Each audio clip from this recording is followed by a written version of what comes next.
Shalom, Imana ibaho umugisha, ni mwene so Kumbi Levi, nanone turabahaye ikaze kuri Shamgar TV, Shamgar TV urubuga rwanyu rwo gukomezwa, rwo gufashwa, ndetse rwo kumva ibintu bizima bifatika byubaka ubuzima bwacu bwa buri munsi. Alors uyu munsi tuje mu kiganiro cyitwa My Testimony cyangwa se ubuhamya bwanjye. Ni ikiganiro gishya aho tuganira n'abantu bakadusangiza ubuzima bwabo, ukuntu ubuzima mbere ko bakira Yesu, ko bari bameze nyuma yaho. Uyu munsi ni ikiganiro dutangiye kandi ndahamya nashidikanya ko kizafasha benshi. Ari ikiganiro mwamenyereye back then cyitwaga Mon Experience, cyagarutse no mu yindi shusho ya My Testimony cyangwa se ubuhamya bwanjye. Ni ikiganiro nshobora kubashwa yuko kiribuze kubafasha mwese benshi ukomeje gukurikira Shamgar TV. Hari umunsi twakoze urugendo, ari mushiki wacu twagiye kuganira nawe, afite ubuhamya bwiza kandi buri buze kubakomeza. Ni mushiki wacu, twumvishe ubuhamya bwe buradukomeza, turabwishimira, kandi uyu munsi twashimye yuko noneho nawe twamuzana akaba yabibasangiza. Nk'uko mubizi Shamgar TV tuba dushaka ibyiza byabafasha, nubwo mutatubona cyane ariko birimo biragenda bigaruka, kandi ndabizi ko muri buze gufashwa. Uyu munsi turavugana na Sœur Aline, twaganiriye nawe, afite ubuhamya bwiza buri buze kubakomeza, buri buze kubafasha, nabakangurira gukurikira ubu buhamya bugiye kuza mu mwanya. Imana ibuhe umugisha, mukurikire, mugubwe neza, kandi nimwibagirwe mukore subscribe, mutumire n'abandi benshi baze bafashwe hamwe natwe. So shalom, mwicare mutuze, mukurikire buno buhamya kandi buraza kubafasha. Imana ibahe umugisha. Shalom peuple de Dieu, sur Shamgar TV.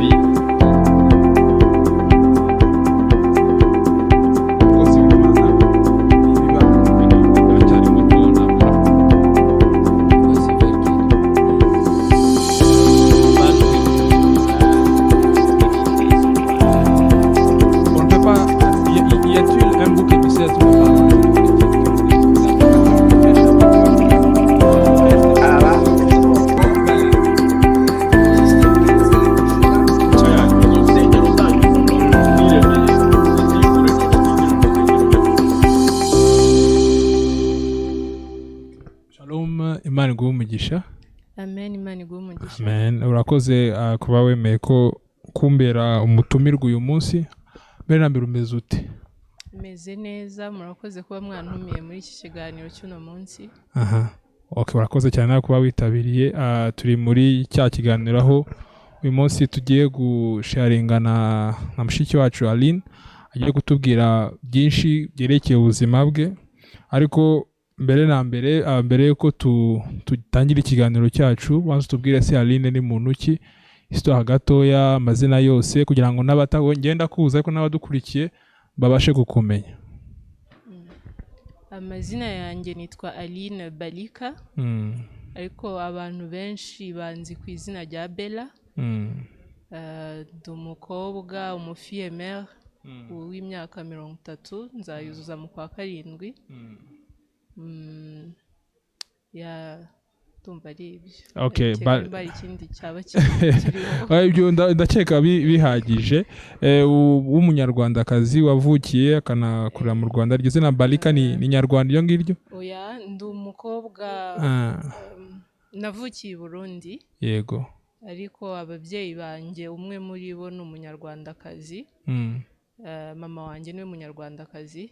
So twavuye i Burundi mfite imyaka 10. Nza kuba mu Rwanda, nkurira mu Rwanda mfite imyaka 10, nize mu Rwanda. Ego. Nize mu Rwanda, nkurira mu Rwanda, mbyarira no mu Rwanda. Aline afite ubuhamya bwiza, afite témoignage nziza ngira ngo uyu munsi dusangire. Niyo mpamvu nza kugusaba kugira ngo dusangize ubwo buhamya. Njye numvishemo agace, ariko uyu munsi ndaza kugirwa amahirwe yo kumva ubuhamya mu buryo bweruye.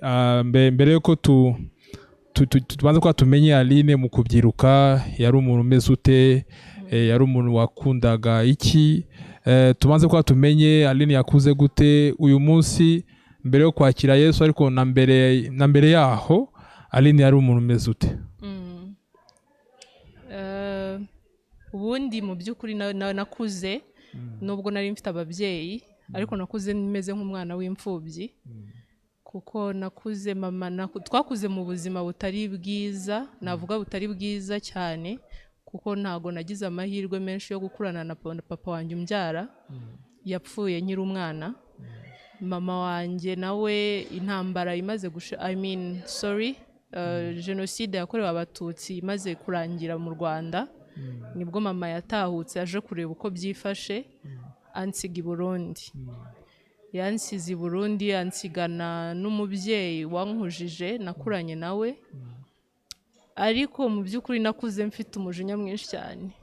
Ntago nari nzi ahantu umujinya waturukaga, nari umwana ugira amahane, mbese nari umwana mubi cyane, niko nabivuga. Kuko nakubitaga abagenzi banjye ndabyibuka. Ikindi muri uko gukura gutyo, no mu mafoto yanjye nkiri umwana sinajyaga nseka. Nize gutangira guseka ari uko mfite imyaka nka 12 gutyo, ari ubwo naje mu Rwanda ntangira kubana na mama wanjye. Ubwo ugiye guseka umaze kubana na mama? Maze kubana na mama wanjye nibwo natangiye kuzajya nseka. Ubundi ntago najyaga nseka. Iyo ubitekereje, iyo wenda usubije amaso inyuma, usanga uwo mujinya waraterwaga n'iki? Nyuma maze gukura nibwo nagiye nsobanukirwa uwo mujinya ahantu waturukaga. Urabona kuba uri umwana uzi ko ufite ababyeyi, ariko mu by'ukuri ukabona ababyeyi bawe ntago muri kumwe, nta muntu ufite wo kukuganiriza, ahubwo aho kugira ngo bakuganirize barakubwira ati kora ibi, kora biriya, genza gutya. Ntago mbese bari kuguhereza amategeko, ntago bari gushaka kumva wese wowe muntu umeze ute, urashaka iki, ukeneye iki. Ibyo byose ntago bari gushaka kubyumva. Ngira ngo niho uwo mujinya waturukaga, sinzi wenda. No kuba hari ibindi bikomere bindi byabaga birimo, kuba utari kurerwa n'uwakubyaye. Yego. Ari ikintu uvuze ngira ngo tugarukeho mu muryango nyarwanda cyangwa se mu nk'abakristo cyane cyane. Hari ikintu uvuze wise amategeko, ariko akenshi niko ababyeyi baganira n'abana babo. Ugasanga umubyeyi iyo ahuye n'umwana no kumubwira ibyo agomba gukora, ugasanga noneho banabyita yuko ibyo wari uvuze ko ari amategeko, ugasanga ariko ababyeyi bita ko ari ukuganira n'abana. Hanagira ngo wenda unajya inama, we hari ingaruka byakugiriyeho. Ibyo kuri Aline si ukuganira n'umwana, ese kuganira n'umwana noneho ni iki? Ngewe kuri kote yanjye, urabona umwana mu by'ukuri ntabwo aba azi ngo ibyo uri gukora ni ukuganira nawe, ntabwo aba abizi. Ahubwo ngewe kuganira n'umwana ntekereza ko ari nawe ubwawe ni ukwigira nka wa mwana, kwishira mu cyimbo cya wa mwana, ukumva point of view ziwe, uko abona isi, uko abitekereza. Noneho wamara kumva uko we ari gutekereza isi uko imeze, wowe ukajyaho wamubwira noneho uko isi iteye n'uko imeze. Nge numva ariko kuganira n'umwana. Yego, guhura n'umwana gusa umubwira icyo gukora, kuri we si ukuganira n'umwana. Cyangwa se umwereka amafuti yiwe aho yafuditse, ugomba yego kumwereka aho yafuditse, yego, ariko nanone ugatekereza ko hari n'ibindi byinshi akora byiza, nabyo bimushimire. Ntimukazajye muhura n'abana gusa mugiye kubereka amakosa yabo, kuko ni hahandi nyine akura yumva atazigera aba mwiza imbere yawe. Ibyo birakwafekta, biguteye umujinya, byaguteye noneho kujya muki, kuba umuntu umeze ute? Icyo kintu wari ubuze cyaguteye kuba umuntu umeze ute no kujya mu biki noneho? Urumva nyine kuba ntarakuranye na mama wanjye umbyara, byahise bituma igihe naziye kuza mu Rwanda, naje hari ukuntu umuntu yiyorobeka ku muntu ataramenya, nkaza mama agakora ibintu byose, akabona umwana n'ubundi ntabwo yishimye. Yego. Agatangira kwibaza ise uyu mwana bashobora kuba baramubwiye amagambo, bashobora kuba kuko nawe ubwe urumva ntabwo yigeze afata umwanya wo kurera ngo amenye ngo uyu mwana ateye gute, urumva uyu mwana ameze gute. Noneho bituma duhora turi muri competition hamwe na mama. Competition imeze ute? Yari yo kubwirwa sinumve. Okay. Donc ukabikora ubishaka ugira ngo wenda nawe mubabaze kuko yari yarakubabaje directement wenda simbizi. Ntago nabikoraga mbishaka, niko nari inteye. Okay. Nyine ntago nabashaga kuba navuga ngo wenda iki kintu mama ari kumbwira nicyo, ahubwo njye nabaga numva ari nko kunyanga, atari urukundo amfitiye. Noneho nkumva n'ubundi ntahatandukaniye n'uwandeze. Yego. Urumva ibintu byose nyine yakoraga yabaga bikorera njyewe pe, ariko ibyo byose ntago njye nabashaga kuba nabibona. Noneho nkura ndi umurebelle, urumva no ku ishuri ibintu byarakavuyo mbese. Okay. Ako kavuyo bose kararagiye. Akavuyo kararagiye, ndashima Imana ishimwe cyane. Turimo turaganira ndetse tunafata umwanya wo kuba twagira inama y'abantu barimo baradukurikira. Yego. Ni izihe wavuga side effects cyangwa se impact iri negative iyo rebellion, ubwo burebere bwazanye mu buzima bwawe? Well, impact iri negative navuga ko yaba yarazanye byatumye ngira responsibility ntari nkwiriye kugira mu gihe nagombaga kuzigira. Ndavuga responsibility zo kubyara. Sinicuza ko nabyaye muri iyo rebellion yanjye. Oya, umwana wanjye ndamukunda cyane, ariko inshingano zo kuba warera umwana zanjeho mbere y'igihe. Navuga kuri njye ku giti cyanjye, navuga ko zanjeho mbere y'igihe, ntabyiteguye, ntazi n'ibyo ari byo, nta no kuvuga ati ngo mfite uwumfasha. Urumva byose ninjye byarebaga. Yego. ubwo nakumvaga urimo uratanga ubuhamya umunsi umwe muri eglise waravuze ngo wagiraga agahinda gakabije kandi ugahora ushaka icyagakukuraho. Nagira ngo tuganire tunatinde kuri icyo kintu. Agahinda gakabije ni biki? Mu Rwanda dukunze kubyitirira ngo ni iby'abazungu. Wayise depression. Agahinda gakabije ni iki? Depression ni iyihe? Wabyisanzemo ute? Wenda uyu munsi wabivuyemo, ariko ubirimo byari bimeze bite? Nagira ngo nabyo tubashe kubivuga. Ni ukuvuga ngo hari ikintu cyitwa rebellion. Rebellion iyo ikujeho ukumva ushaka kuba umurebere, icya mbere cyo uriheba, ugakora ibyo wishakiye. Iyo utangiye gukora ibyo wishakiye hazamo ingaruka nyinshi cyane. Izo ngaruka zije kandi zitari nziza zigutera agahinda. No, uko ukomeza witsindagira muri ubwo buzima niko ubona nta herezo ryabyo.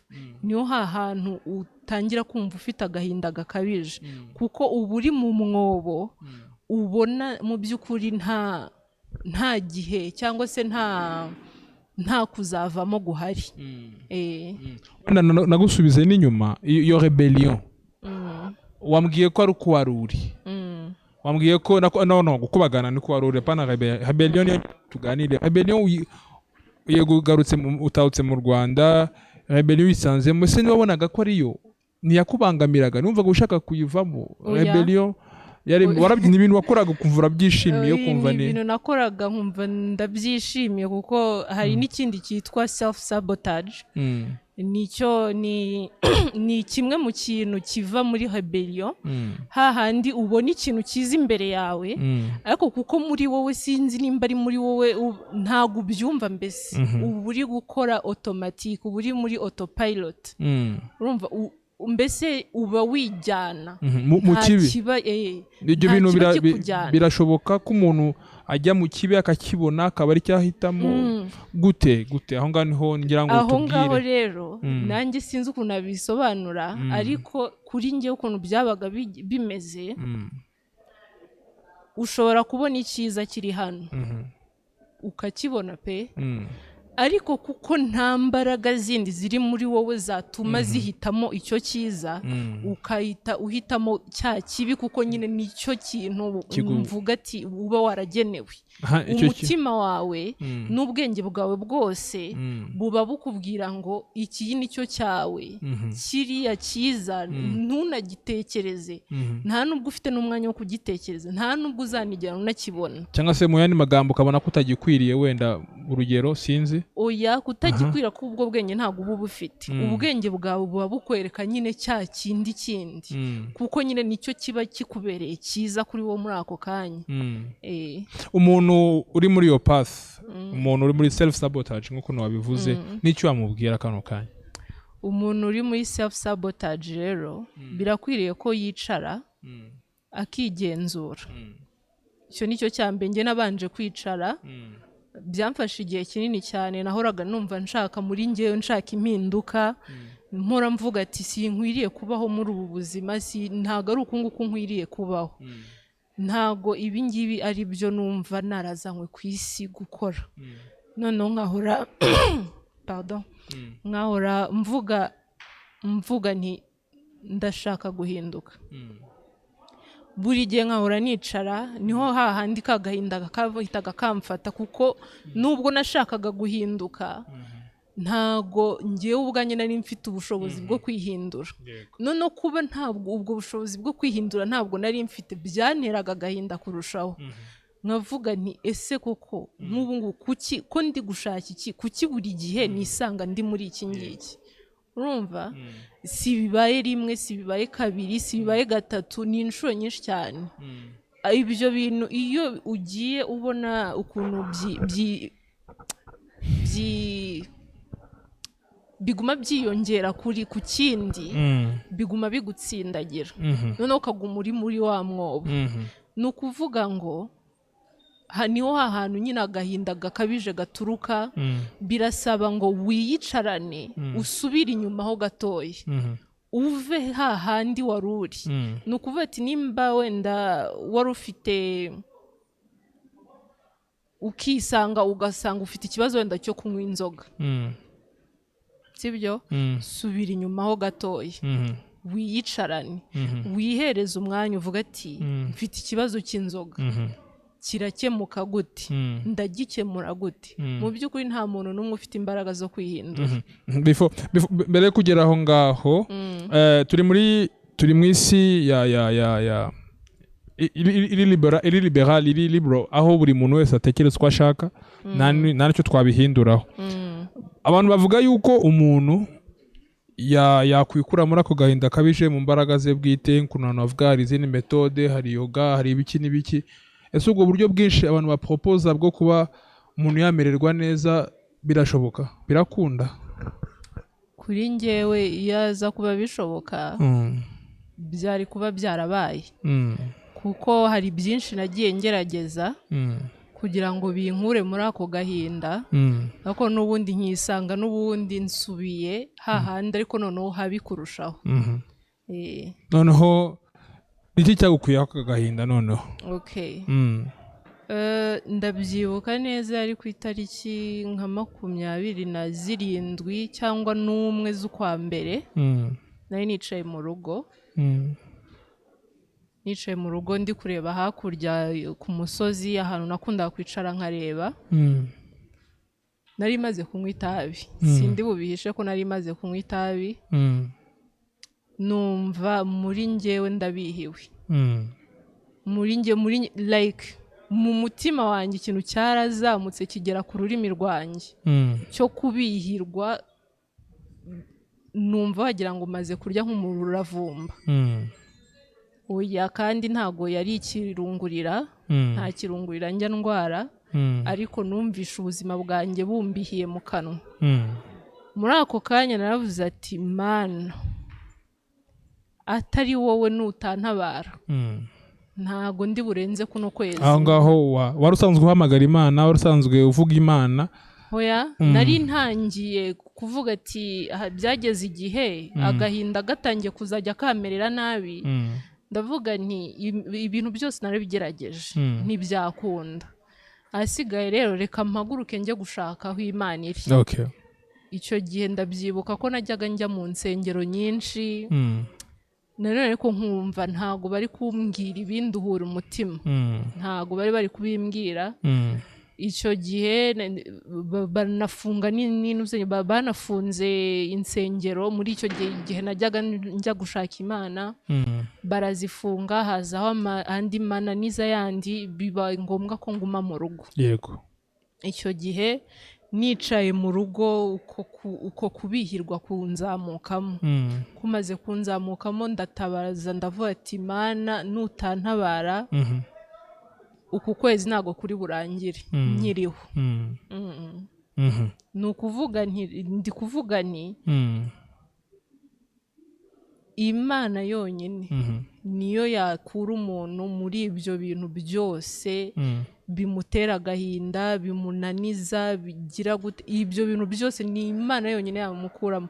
Kandi umwanambaza ati se abandi bose ko Imana itabagirira ubuntu ngo bakurwe muri iyo situation baba barimo ko ari benshi. Njyewe ndabasubiza mvuga ni ntago babayihamagaye, ntibaba bayishatse. Iyo ushatse Imana mu by'ukuri Imana iraza ukayibona. Imana iraza ukayibona. Alina hamagaye ku Mana, ama eglise niyo abaye satisfied. Ndashaka ko umbwira your acquaintance ukuntu wahuye n'Imana, your personal experience, mwahuye gute? Ase umuntu wakubwiye ngo wenda uze wumva ibindi bintu tumvaga, urwo rugendo rwagenze gute? Ntekereza ko Imana yari inzi kuva kera. Amen. Imana yari inzi kuva kera. Itegereje ko juste uyihamagara kugira ngo yari itegereje ko nyihamagara juste, ariko Imana yari inzi kuva kera kuko ubu ngubu nibwo nsubiza amaso inyuma nkavuga ati koko Imana yari inzi kuva kera. Kuko njya mvuga nti iyi Imana ituma nkurana na mama wanjye ntago njyewe nari kumenya ko ngomba kuyihamagara. Aho nakuriye hari umupapa buri cyumweru byabaga ari itegeko ko njyana ku rusengero. Niyo nabaga ndi njyenyine n'igihe ngarukiye mu Rwanda, abantu twahahuriye nabo bajyaga banjyana gusenga. Ariko mu by'ukuri najyagayo ntabishaka, ndi no kurira cyane. Bakanshuka bakambwira ati turakugurira biswi basi ariko uze tujye gusenga. Urumva ni ukuvuga ati Imana yagerageje kenshi kunyigarurira nkiri umwana, ariko hari izindi mbaraga zari zihari zitatumaga njyewe mbibona. Ese ibyo bintu byakubagaho, abarokore bakunze kubyita imyuka mibi. Ushobora kukwalifyinga ko ari imyuka mibi cyangwa yari choice wari warakoze bitewe na n'ibyari bikurimo? Nishobora kuba wavuga ko ari imyuka mibi yavugishije ukuri? Yabavugishije ukuri kuko yari Satani. Yari Satani uriya. Nta nubwo ari n'imyuka mibi isanzwe. Yari Satani wenyine. Yari Satani we ubwe. Uyu munsi waramukwebye. Wari uhagaze. Imana ishimwe. Imana ishimwe cyane. None ubwa mbere wenda ndashaka yuko none tuganira ku kuntu Aline yaje mu rusengero agakizwa everything, agahinda kakagenda. Byagenze gute? Uhamagaye Imana, Imana yagusubije gute? Yakwiyeretse gute? Byo ngira ngo mbwireho noneho. Imana maze kuyihamagara ako kanya muri njyewe maze kubwira Imana ati ni wowe nkeneye, ni wowe uri bunkize, nta wundi uri bunkize. Muri ako kanya, muri uwo mwanya tuvugana, uwo mwanya nari ndi kuyibwira gutyo, muri njyewe hahise hazamo amahoro. Icyo ni ikintu cyambayeho muri ako kanya, atari ukuvuga ati ngo ni ibintu byabayeho ngo hashize iminsi. Oya, ako ka mwanya nahise numva nduhutse muri njyewe, numva amarira yose wagira ngo ni nkaho bayamvanyemo. Numva ngize amahoro, numva ntekanye kuba nari nicaye muri aho ngaho muri ako kanya. Ariko si byari bihagije, byari ngombwa ko ntera intambwe igize ishikamye indi ivuga ati ibyo ndimo ndashaka no kubivamo burundu, ndashaka gutera intambwe idasubira inyuma. Kuko nahoraga ntera intambwe mvuga ati ndahindutse, wenda inzoga ndaziretse, nkamara icyumweru 2, icya gatatu nkaba nongeye nzisubiyeho, nkavuga ati iki ngiki ndakiretse ku giti cyanjye ukwezi kumwe nkongera nkagisubiraho n'ubundi. Urumva rero nta muntu n'umwe wahinduka hatabayeho mu imbaraga z'Imana, kandi nta n'umuntu n'umwe wahinduka Imana itamwemereye guhinduka. Nta n'umuntu wahinduka atabigizemo ubushake bwo guhinduka ariko abifashishijwemo n'Imana. Yego. Aho urusengero usengeramo uyu munsi warugezemo gute? Ni Imana yakubwiye ngo ujya gusengera hariya? Nk'uko natangiye mbibabwiye, nagenze mu nsengero nyinshi cyane nta nubwo nazirondora ngo nzimare. Byageze ahantu noneho njyewe ubwanjye ndavuga ati njyewe ndarambiwe guhora ngenda, kuko najyaga nitoza gusenga mu rugo nkabikora mbifitiye isoni zo kubikora ariko nkabikora, nkasoma Bibiliya mfite isoni zo gusoma Bibiliya ariko nkabikora. Bigeze aho ngaho urumva ko ni nk'aho ari njye wiyigishaga. Nangira kumva ko wenda mfite understanding y'ibyo ndi gusoma, y'ibyo ndi kumva. Noneho bigera aho ngaho ndavuga ati njyewe sinzongera kuzajya nsubira kwanza no mu nsengero zidafite icyo zimpereza mu mutima wanjye. Ndabireka. Umunsi umwe ndi ku kazi, hari ahantu nari ndi gucuruza liquor store hafi y'aho nari buzajye gusengera. Then njya gusura umuntu w'umumanager ahantu ku kabari, aho yakoreraga ku kabari. Ndi kumubwira ati bazajye baza bangurira inzoga, bandangureho inzoga nyine z'amarikeri. Noneho mpura n'umukristo wasengeraga ahangaha nsengera muri aka kanya.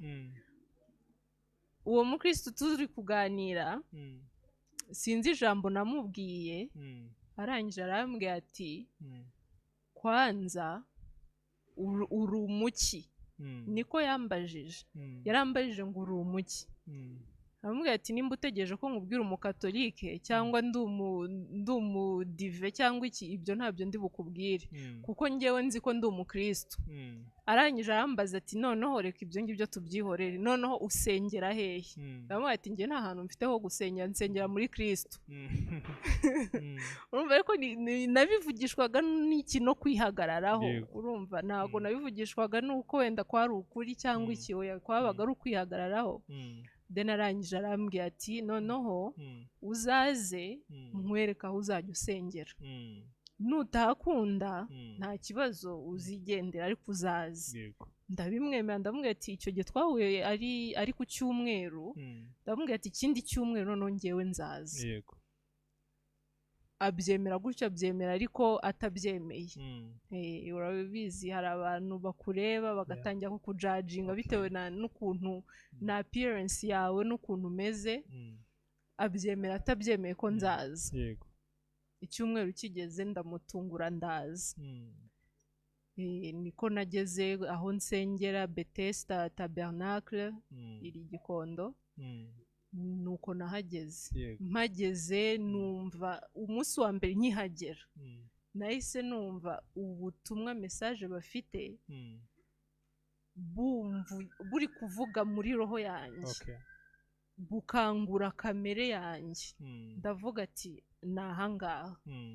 None nubwo ari n'ibyo byonyine gusa, igihe noneho twasohotse, ubutumwa burangiye, dusohotse mu rusengero, ukuntu abakristo babaga bafitanye urugwiro, basuhuzanya, nta handi hantu wabibona. N'abagusuhuje bagusuhuza kuko bakuzi, ariko ho baraza bakagusuhuza batanakuzi, ubona bashaka kukumenya. Icyo kintu ngiye cyaranyubatse mu mutima cyane, kuko naje gusanga ikintu nari nkeneye cyane si yari message, ahubwo nari nkeneye urukundo. Kandi nararubonye. Imana ishimwe. Amen. Urukundo ruvuze iki kuri wowe? Urukundo ni iki kuri wowe? Umuntu wese yaba umukristo adafite urukundo bigakunda? Ntabwo bibaho.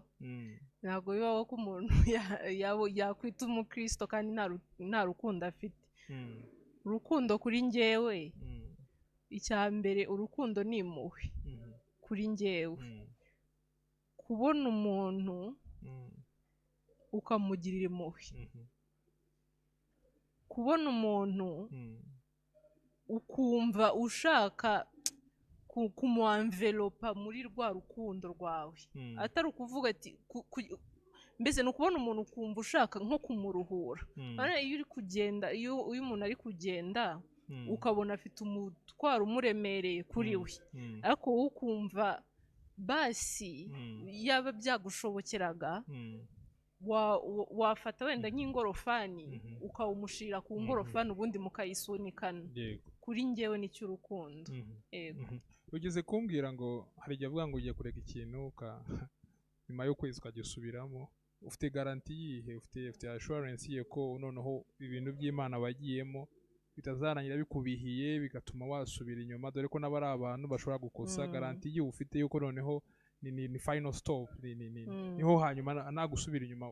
Garanti urayifite cyangwa birashoboka ko ejo twabona Aline yongeye kugenda? Niwo byivugiye. Ubu garanti ndayifite cyane, ndayifite cyane kuko ntabwo ari njye wifite muri aka kanya, ntabwo ari njye wifite, kereka Yesu ubwe aramutse avuze ati uyu mwana ndamurekuye, aho ngaho andekuye nanjye ubwanjye sinabyuka. Ariko igihe cyose akimfite ntago yandekura. Abashuti bawe mwari muri kumwe muri bwa buzima bwo hambere bwose atenga wari ubafite ntabwo byabura, ni irihe jambo wabagenera kano kanya? Ikintu cya mbere cyo nababwira, navuga ati ntago nasaze, kuko abantu benshi bagira ngo narasaze, cyangwa se wenda bagira ngo nahuye na trauma ihambaye cyane ituma numva nshaka kuza mu Mana. Hoya, ntabwo ariko biri. Gusa ikindi nababwira, Imana irahari, kandi Imana irakora, kandi Imana iyo uyihamagaye yaduhaye choices yo kuba abo dushaka kubabo. Ariko mu gihe tubona ko twinaniwe natwe ubwacu kuba abo tugomba kubabo, tugomba gutabaza Imana. Imana iyo uyitabaje ntabwo izaza ifata ishati yawe igukurubane ngo ngwino ngo ca hano. Oya, izahora ikubwira kugeza wowe igihe uzavugira ati njyewe noneho Mana ndashaka ko ari wowe unyijyanira. Icyo gihe izabikora. Amen. Wenda ndakeka atari bwo bwa nyuma tugiye gukorana ikiganiro n'ubutanza gutumira, ariko mbere yo kugendana n'ikibazo kibanziriza icya nyuma, abantu benshi bakunze kuvuga ko kuba umukristo ari ibintu biciriritse, ari ibintu biciriritse, ko ari ubunyamitwe, ko amasengero ari business, ko abapasiteri ari abatekamutwe, ubuzima bwananiye bashaka amaramuko. Nka Aline uyu munsi wisanze uri muri setup y'urusengero, ni comment yawe kuri icyo kintu ni iyihe? Ngiye comment yanjye kuri icyo kintu kare nahoze nyitekerezaho utaranakimbaza. Ubu Kristo nicyo kintu cya mbere kigoye gukora. Kigoye gukora.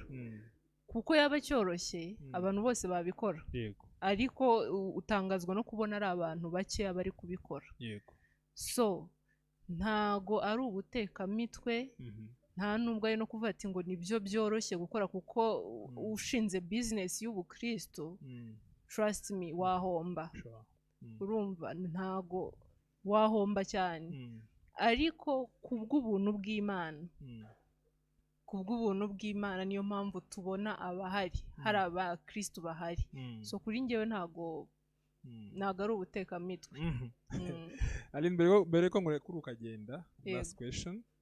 Aline, uyu munsi ameze ute? Uwo hambere yarababaye, hari uko yarabayeho. Uyu munsi tuvugana kuri tariki, muri aya masaha, Aline ndi kubona imbere yanjye wambaye neza by the way. Merci. Ameze ute? Aline uno munsi ntago akigira isoni zo kurebana n'abantu mu maso ngo mbabwire ati nari uyu nguyu ariko nduyu.